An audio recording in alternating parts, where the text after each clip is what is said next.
Hi everyone, welcome to crick chat with Venkatesh. ముందుగా disclaimer ఏంటంటే ఈ వీడియో వెనక ఎలాంటి రాజకీయ ఉద్దేశాలు లేవు. కేవలం ఒక క్రీడా ప్రేమికుడిగా, స్పోర్ట్స్ లవర్గా నేను కొన్ని వాస్తవ విషయాలు మీ ముందు ఉంచే ప్రయత్నం మాత్రం చేస్తున్నాను.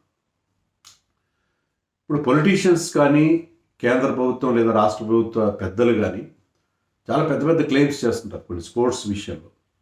దాంట్లో ప్రాక్టికాలిటీ ఎంత, నిజంగా అలా జరుగుతుందా, రియాలిటీ ఏంటి అనేది ఒకసారి మనం రియాలిటీ చెక్ చేసుకోవాలి కదా, ఫ్యాక్ట్ చెక్ చేసుకోవాలి.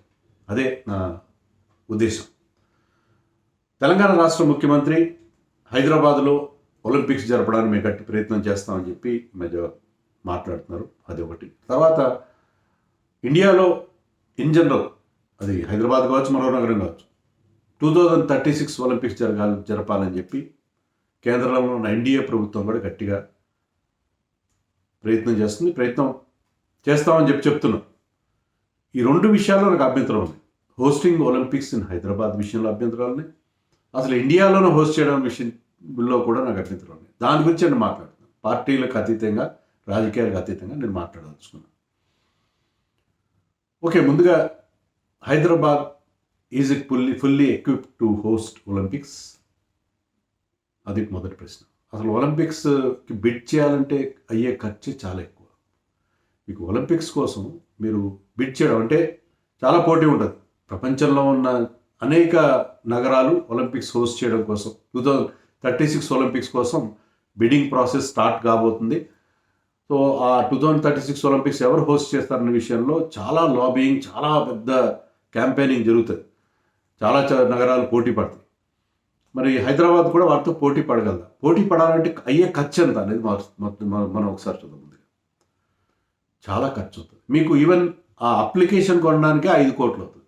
అప్లికేషన్ 5 కోట్లు. దాన్ని బట్టి the scale of expenditure you can imagine. Application కొనుక్కోవడానికి మీకు 5 కోట్ల 25 లక్షలు లేదు. లాస్ట్ టైం ఇండియన్ రూపీస్లో చెప్తున్నాను.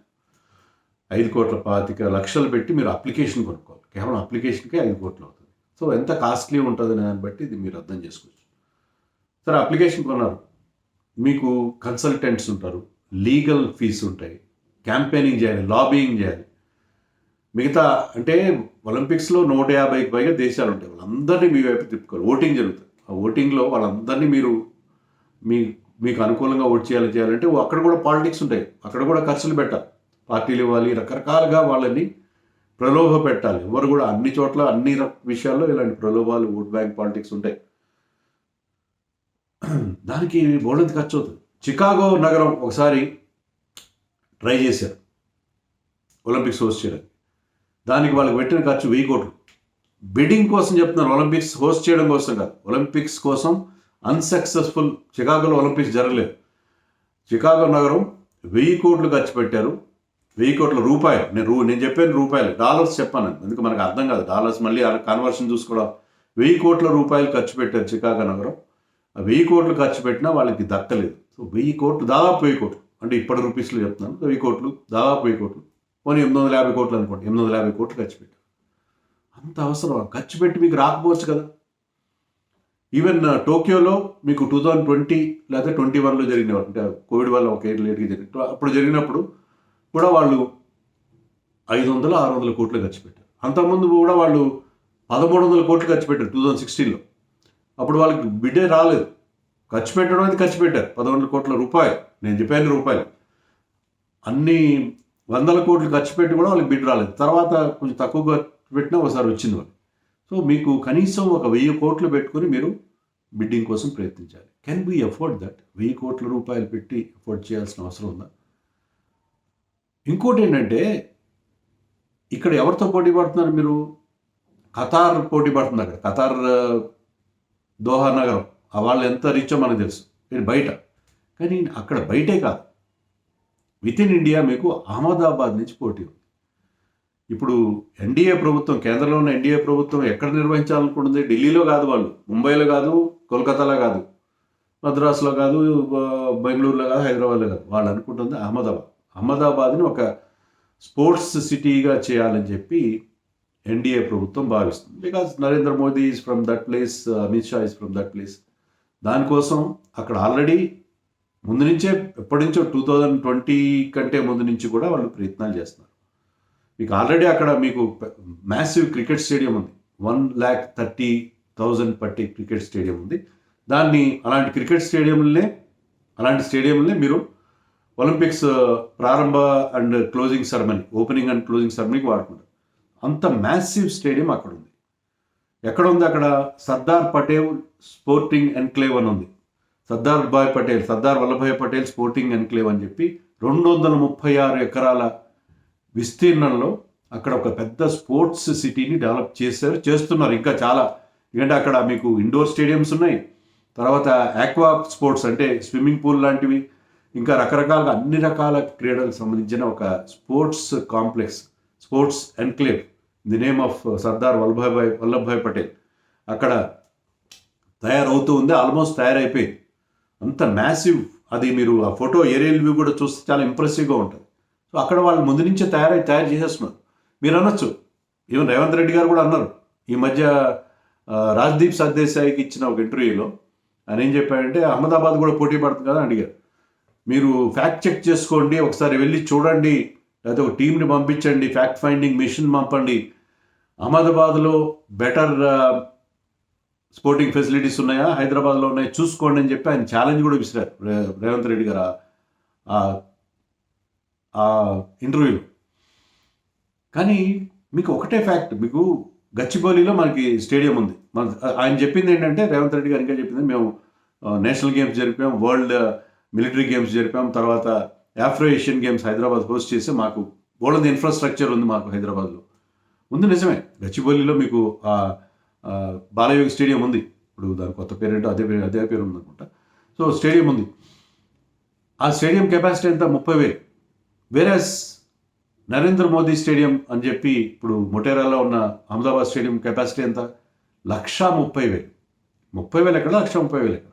అంటే నేను హైదరాబాద్ తక్కువ చేసి చెప్తున్నాను కదా, హైదరాబాద్లో ఒలింపిక్స్ జరపకూడదనేది నా ఉద్దేశం కాదు. కానీ మనం వాస్తవాలు మాట్లాడుకోవాలి, ప్రాక్టికల్గా మాట్లాడుకోవాలి.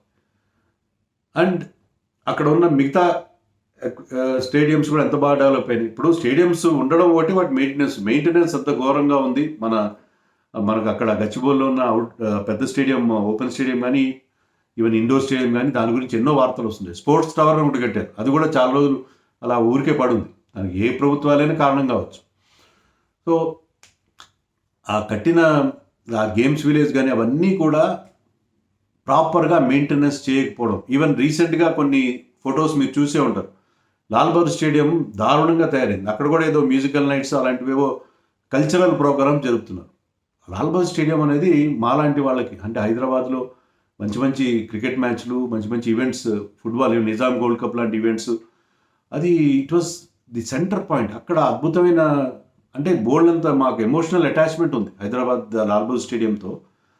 దాన్ని అసలు ఏమాత్రం, అక్కడే మీకు sports authority, Telangana sports authority అక్కడే ఉంటుంది. అయినా సరే వాళ్ళ హెడ్ క్వార్టర్స్ ఉన్న దగ్గర దాన్ని సరిగ్గా మెయింటైన్ చేయలేకపోతుంది. అలాంటిది హైదరాబాద్లో ఉంది. అంటే అహ్మదాబాద్ చాలా గ్రేట్, మన హైదరాబాద్ కాదని కాదు, వాస్తవంగా వాళ్ళు ముందున్నారు. అందులో ఇప్పుడు 2036 నాటికి రెడ్డి ఎవరో రాజు ఎవరో, అప్పుడు ఏ ప్రభుత్వం ఉంటుందో ఎవరికి తెలియదు. కానీ ఇప్పుడు బిడ్డింగ్ టైంలో కేంద్రంలో ఏ ప్రభుత్వం ఉంది? ఎన్డీఏ ప్రభుత్వం ఉంది, నరేంద్ర మోదీ నాయకత్వంలో ఉన్న ప్రభుత్వం ఉంది. వాళ్ళు హైదరాబాద్కి ఎందుకు అవకాశం ఇస్తారు? అహ్మదాబాద్ని వాళ్ళు, అనురాగ్ ఠాకూర్ లాంటి వాళ్ళు కూడా పదే చెప్తున్నారు, మేము హోస్ట్ చేయడానికి సిద్ధంగా ఉన్నామని చెప్పి. సో అహ్మదాబాద్ని వదిలేసి దాని అంతా ఎప్పటి నుంచో వాళ్ళు దాన్ని ప్లానింగ్ చేసుకుంటూ ఉంటూ హైదరాబాద్కి ఎందుకు అవకాశం ఇస్తారు?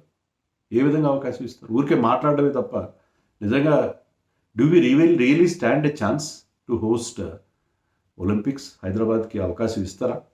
ఎందుకు ఇస్తారు? ఎందుకంటే సరే మీరు అనొచ్చు, అహ్మదాబాద్ కూడా పోటీ పడితే హైదరాబాద్ కూడా పోటీ పడుతుంది, మనం కూడా పోటీ పడదాం. అలా కుదరదు. The bidding has to be done by Indian Olympic association. వాళ్ళు ఒకే నగరం గురించి, ఒక దేశం నుంచి ఒకే నగరం, ఆ దేశానికి చెందిన ఒలింపిక్ అసోసియేషన్, ఇండియా ఐఓఏ అంటారు కదా, వాళ్ళు బిడ్ చేయాలి. సో అక్కడే మీకు తేలిపోతుంది. అహ్మదాబాద్ గురించి మీరు పోటీ పడితే మీకు ఎలా ఉంటుంటే, యుసేన్ బోల్ట్ ఒకవైపు ఉంటే మరోవైపు మన ఇండియా 100 మీటర్స్ రన్నర్ పోటీ పడినట్టు ఉంటుంది. అంటే నేను తక్కువ చేసి మాట్లాడుతున్నాను కాదు, వాస్తవం అది. బికాస్ కేంద్ర ప్రభుత్వం వాళ్ళది, Narendra Modi and Amit Shah are from Ahmedabad. And వాళ్ళు ఎప్పటి నుంచో వాళ్ళ కల, ఈరోజు రేవంత్ రెడ్డి గారు మాట్లాడుతున్నారు. కానీ వాళ్ళు ఎప్పటి నుంచో దాని గురించి ప్లాన్ చేసుకుంటున్నారు. వాళ్ళు అహ్మదాబాద్ వదిలేసి హైదరాబాద్కి ఎందుకు అవకాశం ఇస్తారు? నేను ఆల్రెడీ స్పోర్ట్స్ మినిస్టర్కి రిప్రజెంటేషన్ ఇచ్చాను అంటే రిప్రజెంటేషన్ ఇస్తే సరిపోతుంది. అంటే ఇదేంటంటే I'm trying to give you the actual picture, real picture మీ ముందు వచ్చే ప్రయత్నం మాత్రం చేస్తున్నాను. సో హైదరాబాద్కి ఎలాంటి అవకాశం నాకు కనబట్టలేదు. ఉంటే మంచిదే, కానీ ఒక్కటి సరే అది వదిలేద్దాం, ఆ టాపిక్ వదిలేద్దాం, హైదరాబాద్ వస్తుందా లేదా. రెండోది ఏంటంటే అసలు ఒలింపిక్స్ ఇండియాలో జరపడం మనకు అవసరం. నా దృష్టిలో ఏమాత్రం అవసరం లేదు. బాగుంటుంది, దానివల్ల ఇన్ఫ్రాస్ట్రక్చర్ క్రియేట్ అవుతుంది. మనం ఏషియన్ గేమ్స్ జరిపినప్పుడు 1982లో మనకి, తర్వాత మళ్ళీ కామన్వెల్త్ గేమ్స్ జరిపినప్పుడు మనకి ఇన్ఫ్రాస్ట్రక్చర్ క్రియేట్ అయింది, అవేర్నెస్, ఆటగాళ్ళకి ఇన్స్పిరేషన్ వస్తుంది, అంతా బాగానే ఉంది. కానీ మనం ఒలింపిక్స్ జరపాలంటే చాలా ఖర్చు పెట్టాలి. లక్షల కోట్లు, 2 లక్షల కోట్లు ఖర్చు పెట్టాలి. కనీసం 2 లక్షల కోట్లు ఖర్చు పెట్టాలి. అప్పటికి ఇంకా పెరుగుతాయి, ఎస్కలేషన్ ఉంటుంది, కాస్ట్ ఎస్కలేషన్ ఉంటుంది. 2 lakh crores ఖర్చు పెట్టాలి. అంత అవసరమా? అంటే మన ఏదో బీద దేశం అని కాదు, నో డౌట్. గ్రీస్ 1996లో 100 సంవత్సరాలు కంప్లీట్ అయిన ఒలింపిక్స్కి మళ్ళీ గ్రీస్లోనే కదా ఒలింపిక్స్ స్టార్ట్ అయింది. అందుకని ఏథెన్స్లో జరిపారు. ఏథెన్స్ తట్టుకోలేకపోయింది. ఏథెన్స్ ఒలింపిక్స్ జరిపారు కానీ వాళ్ళు ఆ దేశం ఆల్మోస్ట్ దివాలా చేసిన పరిస్థితి వచ్చింది. సో ఈవెన్ రియో పరిస్థితి కూడా అంతే, బ్రెజిల్లోని. సో ఒలింపిక్స్ జరిపితే అయ్యే ఖర్చుని అన్ని దేశాలు తట్టుకోలేదు. సో ఇండియా ఇప్పుడు చాలా స్ట్రాంగ్ అయింది. India economically very strong. We can compete with any advanced country అని అనొచ్చు మనం. Okay, that is given, agreed. కానీ అయినా కూడా అంత ఖర్చు పెట్టే అవసరం ఉందా? Can be effort. మన క్రీడలకి మనం ఇచ్చే బడ్జెట్ ఎంత, మనం ఇచ్చే ప్రయారిటీ ఎంత? అలాంటప్పుడు అంత ఖర్చు పెట్టాల్సిన అవసరం మనకు ఉందా? అది నెంబర్ 1. సరే, అది అహ్మదాబాద్లో జరపదలుచుకున్న, అహ్మదాబాద్ పాటు గోవా, ముంబై, ఆ చుట్టుపక్కల ఉండే నగరాలన్నీ కలుపుకుని జరపాలని వాళ్ళు ప్లాన్ వేస్తున్నారు, బాగానే ఉంది. కానీ అయ్యే ఖర్చు చాలా ఎక్కువ. రెండోది, మన ఒలింపిక్స్లో మన పరిస్థితి ఏంటి? 6 డజన్ పథకాలు వచ్చినాయి లాస్ట్ టైం, అంతకుముందు 7 పథకాలు వచ్చాయి. కనీసం 2 అంకెల పథకాలు కూడా తెచ్చుకోకుండా హోస్ట్ చేయడం నైతికంగా కరెక్టేనా?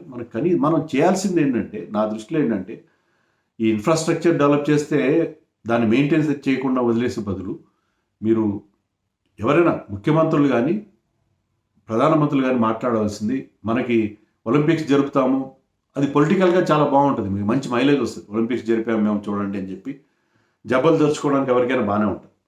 అది కాదు కావాల్సింది. మేము ఈసారి మనకి 6 డజన్ పథకాలు వచ్చాయి, నెక్స్ట్ టైం మనకి 20 పథకాలు వస్తాయి చూడండి.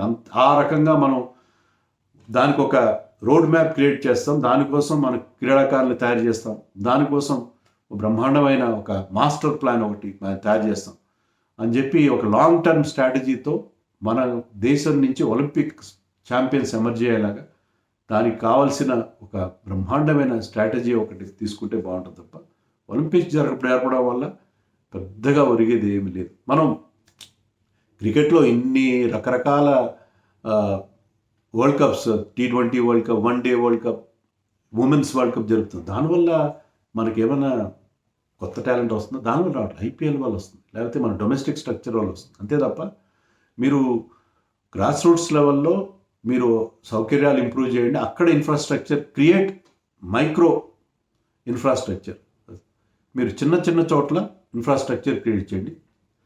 ఇప్పుడు క్రికెట్ గురించి చెప్తాను. సరే, ఇప్పుడు రేవంత్ రెడ్డి గారు ఒలింపిక్స్ గురించి మాట్లాడుతున్నారు. తెలంగాణలో క్రికెట్లో చూస్తే హైదరాబాద్ రంగారెడ్డి బయట మీకు కనీసం టర్ఫ్ వికెట్ లేవు, ఒక స్టేడియం కూడా లేదు. సో హైదరాబాద్ బయట మీరు కనీసం ఒక రంజీ ట్రాఫీ మ్యాచ్ జరుపుకునే అవకాశం కూడా లేదు. సో అలాంటి వరంగల్, కరీంనగర్, నిజామాబాద్ ఎన్నో పట్టణాలు ఉన్నాయి.